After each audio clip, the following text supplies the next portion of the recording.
During our last discussion, I shared briefly about the first two strategies in the book Transforming the Difficult Child by Howard Glasser and Jennifer Easley.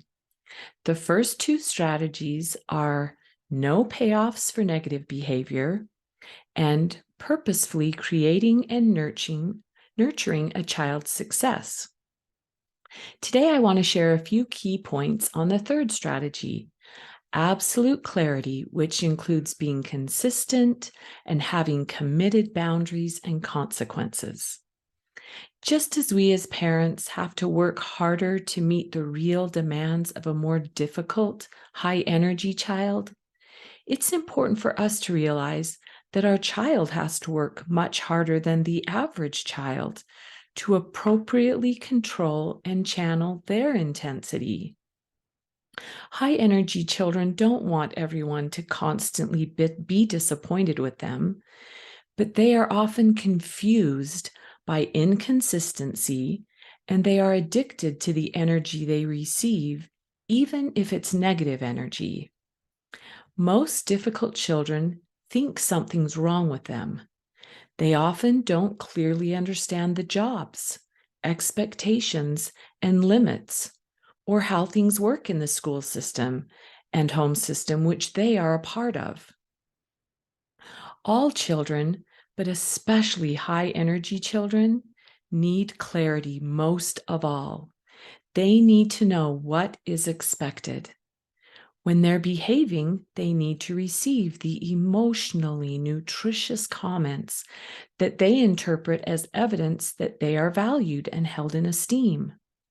This is how they will gain confidence and faith in their abilities and strengths.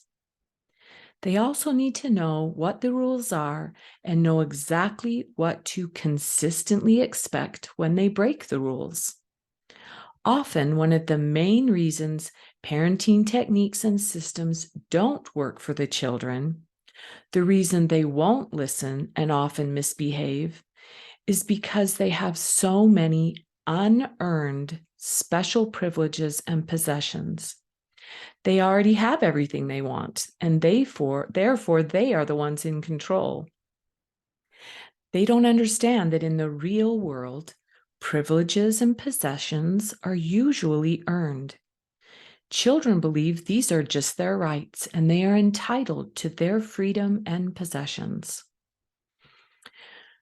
For us parents, we have tried rewards, and often it hasn't seemed to help the behavior problem. Then often we will try the technique of taking away a privilege, like not being able to hang out with a friend. The problem is that if that child has a cell phone or access to their gaming system or computer, then they may lose the privilege, but that doesn't mean much because they're still being entertained and sometimes still have contact with their friends.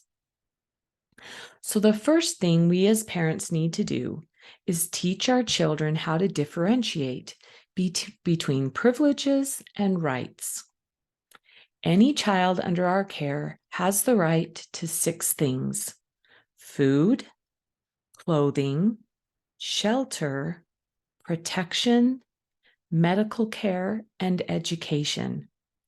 Anything beyond these categories is a privilege. It's a wonderful thing our child can learn while still living with us, that there are very few things in this world you are entitled to. Most things are not handed to us for free.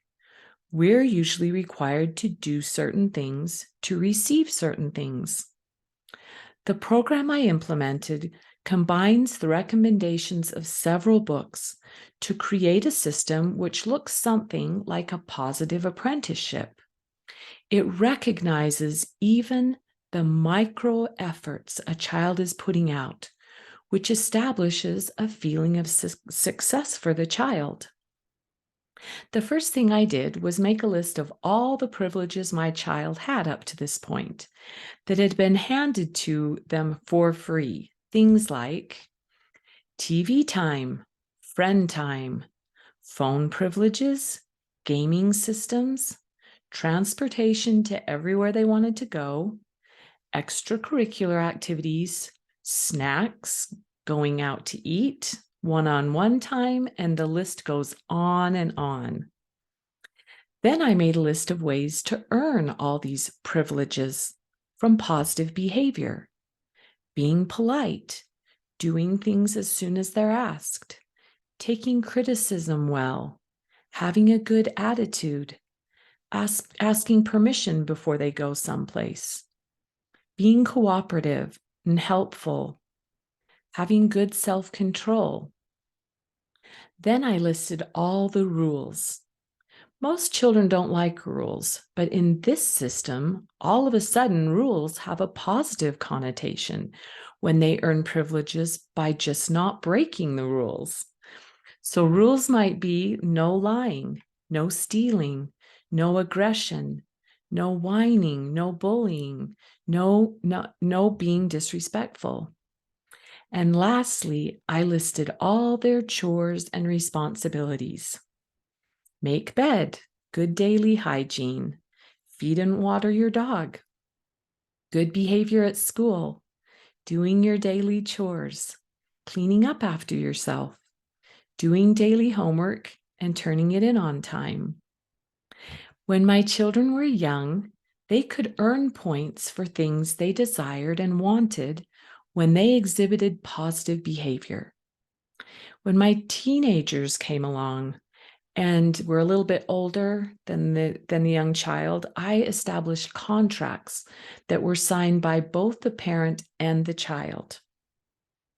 If your child decides to follow the rules and engage in positive behavior, they will earn all the privileges they enjoy. But if they decide not to, all their necessities will be met, but privileges will have to be earned. Once implemented, the child may seem okay or even excited about it for a day or two. But as soon as they don't do what they are asked to do and don't receive the privilege associated with it, there's often pushback. Expect this. It means that the system is working and they're learning. Parents need to stay in control and in charge. No negative energy reward. Child has their agency. No emotion needs to be shown. All the parent has to do is just hand out privileges for clear, described, appropriate behavior. You don't ever have to refer in any way to taking credits away or losing points. The language we want to use is, what points or privileges are you going to earn and gain today? You want to be the supportive consultant, freely and abundantly giving awards for all privileges earned. Give partial credit whenever possible. Only focus on the credits your child did get and why they received those credits. Have bonuses readily available for a good attitude and good behavior, but do not give freebies. Privileges must be earned for the system to work. Now, you're probably thinking, I've tried things like this before.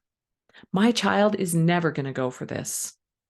How is it possible to not fall back into energizing negative behavior when my child pushes back and breaks the rules and is disrespectful? Remember, your child has their agency. It's okay if your child refuses the system. Show compassion and let your child know this is how life works and this is what we are doing. Walk away and stick to the system. Often when systems don't work the way we'd like them to, it's because we are confusing the child by not being 100% consistent and by being permissive. When we don't do exactly what we say we're going to do, the child can't trust us, and they learn that throwing fits, whining, and using other manipulative tactics work. Creating a system is well worth the setup and worth the energy to maintain it. It saved my relationship with my child because I didn't have to get angry or emotional. I let them take responsibility for their life and just followed through with our written and understood system. If your child decides to participate in the system, they will slowly realize they are more capable than they thought to control impulses and emotions and control the intensity in a healthy and balanced way. It will help their self-esteem grow, and they will see themselves beginning to change. They will begin to trust themselves more and look at themselves in a more positive light. If you have a child who's struggling and would like to talk to someone, don't hesitate to reach out. To schedule a free coaching session, go to cindyallredcoaching.com.